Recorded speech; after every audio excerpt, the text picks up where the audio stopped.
அஸ்ஸலாமு அலைக்கும். Hi friends, எல்லோரும் எப்படி இருக்கீங்க? Welcome to taste of கிழக்கறி.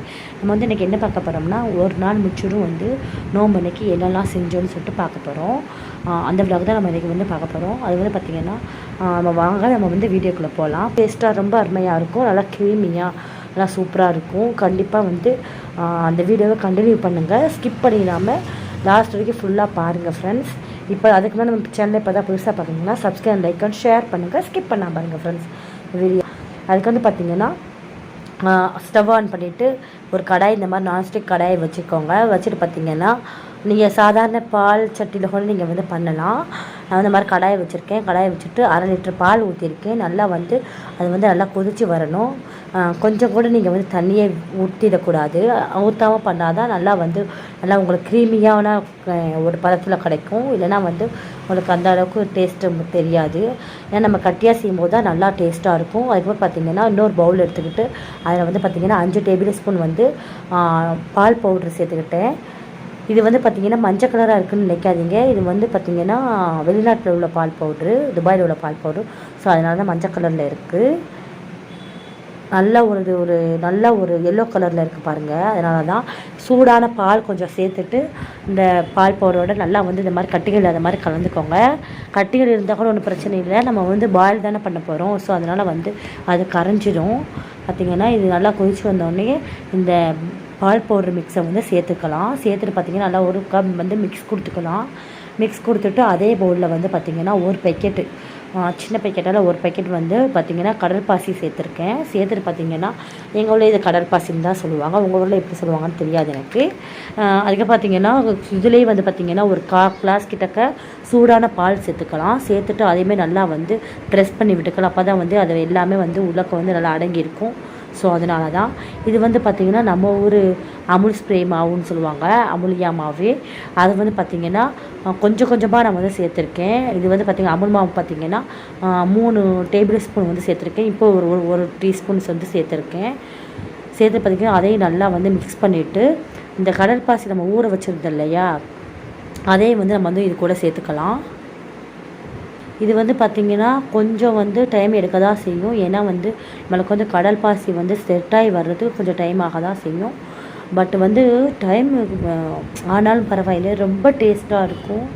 கண்டிப்பாக வந்து இது வந்து எல்லாருக்குமே இந்த கடல் பாசி ரெசிபி தெரிஞ்சிருக்கும். அதே மாதிரி எல்லாருக்குமே பிடிக்கும். ரொம்ப ரொம்ப வந்து சூப்பராக இருக்கும்.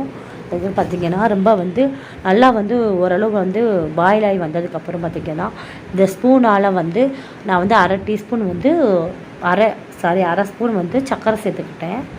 சேர்த்துட்டு பார்த்திங்கன்னா அதையும் வந்து நல்லா வந்து மிக்ஸ் கொடுத்துட்டு அதுக்கப்புறம் பார்த்திங்கன்னா ஒரு டேபிள் ஸ்பூன் வந்து அமுலியா மாவு சேர்த்துக்கிட்டேன். சேர்த்துட்டு அதேமாதிரி நல்லா மிக்ஸ் கொடுத்துக்கலாம். நல்லா மிக்ஸ் கொடுத்துட்டு பார்த்திங்கன்னா இந்த அளவுக்கு நல்லா திக்னஸ் கிடச்சிருச்சு. நல்லா வந்து நம்மளுக்கு வந்து பார்த்திங்கன்னா நல்லா வந்து அது வந்து வற்றி வரணும். நல்லா கொஞ்சம் கொஞ்சமாக வந்து திக்னஸ் கிடைக்கும்.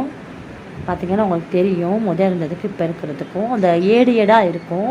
அந்த பாத்திரத்தை சுற்றி வந்து ஏடாக இருக்கும். அதை வந்து நீங்கள் வந்து அப்பப்போ கரண்டியை வச்சு வந்து எடுத்து விட்டிங்கன்னா அதுவுமே நல்லா ஒரு ரிச்னஸ் டேஸ்ட்டு கொடுக்கும் உங்களுக்கு கண்டிப்பாக. அதுக்கப்புறம் பார்த்திங்கன்னா பால் பவுட்ரு வந்து இது வந்து எதுக்காகனா ரோஸ் மில்க் செய்கிறதுக்காக பால் பவுட்ரு வந்து அதே மாதிரி 5 டேபிள் ஸ்பூன் பால் பவுட்ரு 1/2 லிட்டர் பால் எடுத்து வச்சுருக்கேன். இதை வந்து ஒரு மிக்ஸி ஜாரில் வந்து சேர்த்துக்கலாம். பார்த்திங்கன்னா இந்த மாதிரி வந்து ஏடாக இருக்கும்ல, அதெல்லாம் வந்து நல்லா வந்து இந்த மாதிரி எடுத்து விட்டுக்கோங்க. ஏடாக இருக்கும், அதெல்லாம் எடுத்து விட்டு பார்த்திங்கன்னா இந்த மாதிரி நல்லா வந்து கலந்து கொடுத்துக்கலாம். நல்லா வந்து கொதித்து வந்துக்கிட்டு இருக்கு.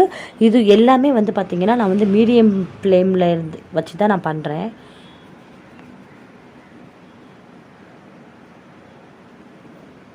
அதுக்கப்புறம் பார்த்திங்கன்னா இன்னும் ஒரு டேபிள் ஸ்பூன் அமுலியா மாவு சேர்த்துக்கிட்டேன், பால் பவுட்ரு. அதேமாதிரி நல்லா மிக்ஸ் சேர்த்துட்டு பார்த்திங்கன்னா பாருங்கள் ஃப்ரெண்ட்ஸ் எந்த அளவுக்கு ஒரு க்ரீமி பதத்துக்கு வந்திருக்குன்னு பாருங்கள்.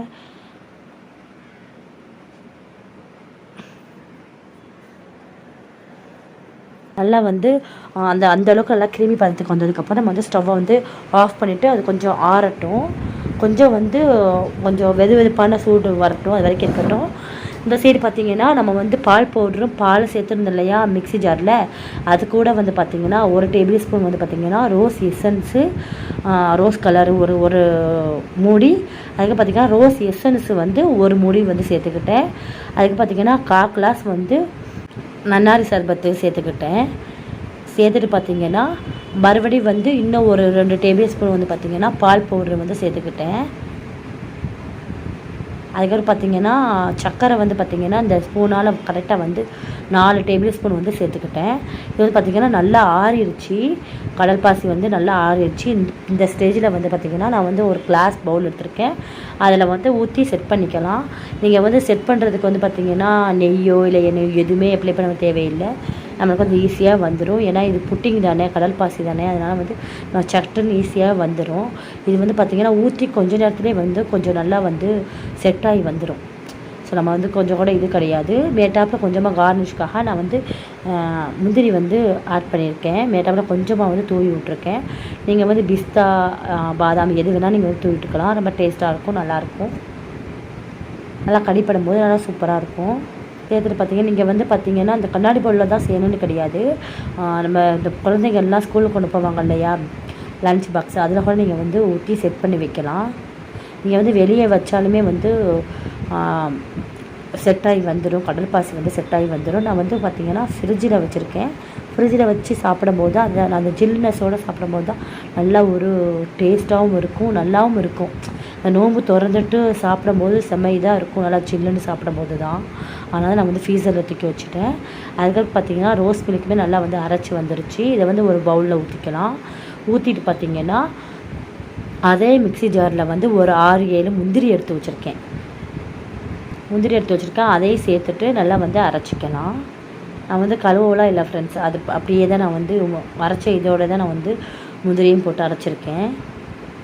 அரைச்சிட்டு பார்த்திங்கன்னா அதையுமே வந்து இதோட சேர்த்துக்கலாம். அந்த ரோஸ் மில்கோட சேர்த்துக்கலாம். சேர்த்துட்டு பார்த்திங்கன்னா நல்லா வந்து ஒரு கவுந்து மிக்ஸ் கொடுத்துக்கலாம். பாருங்கள், நோம்பு திறக்கிற டைமில் தான் வந்து உங்களுக்கு வந்து வீடியோ எடுத்துக்கிட்டு இருக்கேன். பாருங்கள் எப்படி இருக்குன்னு சொல்லிட்டு சூப்பராக நல்லா பார்க்குறதுக்கே உங்களுக்கு வந்து தெரியும், அந்த க்ரீமி பதத்தோடு இருக்கும். பாருங்கள், செம்ம சூப்பராக இருந்துச்சு ஃப்ரெண்ட்ஸ். இதே மெத்தடில் நீங்கள் கண்டிப்பாக வீட்டில் ட்ரை பண்ணி பாருங்கள். ரொம்ப அட்டகாசமாக இருந்துச்சு. அதுக்கப்புறம் பார்த்திங்கன்னா நம்ம வந்து நிறைய வீடியோ போட்டிருக்கோம் ஃப்ரெண்ட்ஸ், கண்டிப்பாக வந்து பாருங்கள், செக் அவுட் பண்ணி பாருங்கள். அதுக்கு பார்த்திங்கன்னா ஃப்ரெண்ட் அண்ட் ஃபேமிலிக்கு கண்டிப்பாக முக்கியமாக ஷேர் பண்ணுங்கள் ஃப்ரெண்ட்ஸ். வியூஸே போக மாட்டேங்குது, என்னன்னு தெரியலை. நம்மளுக்கு வந்து நிறைய சப்ஸ்கிரைபர் இருக்காங்க, ஆனால் வந்து வியூஸே ஒன்றுமே வர மாட்டேங்குது.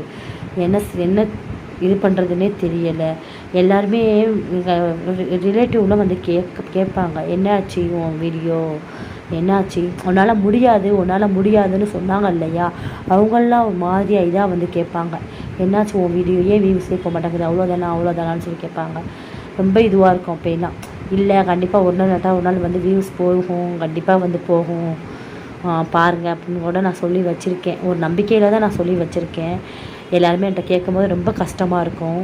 நீங்கள் வந்து கண்டிப்பாக நீங்கள் வந்து பாருங்கள் ஃப்ரெண்ட்ஸ், பார்த்துட்டு எனக்கு வந்து சப்போர்ட் பண்ணுங்கள், எல்லாருக்கும் ஷேர் பண்ணுங்கள். ஏன் வியூஸ் போக மாட்டேங்குதுன்னே சத்தியமாக எனக்கு ஒன்றுமே புரியலை. நான் வந்து போடுற வீடியோஸில் தான் ஏதாவது தப்பு இருக்கா என்னன்னு தெரியலை ஃப்ரெண்ட்ஸ், ஒரே இதுவாக இருக்குது எனக்கு. சரி பார்ப்போம் எப்படி தான் ஆகுதுன்னு சொல்லிட்டு. கண்டிப்பாக நீங்கள் இதே மெத்தடில் வீட்டில் ட்ரை பண்ணி பார்த்துட்டு உங்களுக்கு கீழே வந்து ஃபீட்பேக் தெரியுங்க, உங்களுக்கு எப்படி சொல்லிட்டு நாங்கள் தெரிஞ்சுக்கணும். ஓகேவா? இந்த வீடியோ பிடிச்சிருந்தால் லைக் பண்ணுங்கள், சப்ஸ்கிரைப் பண்ணுங்கள், ஷேர் பண்ணுங்கள். ஓகே ஃப்ரெண்ட்ஸ், பாய்.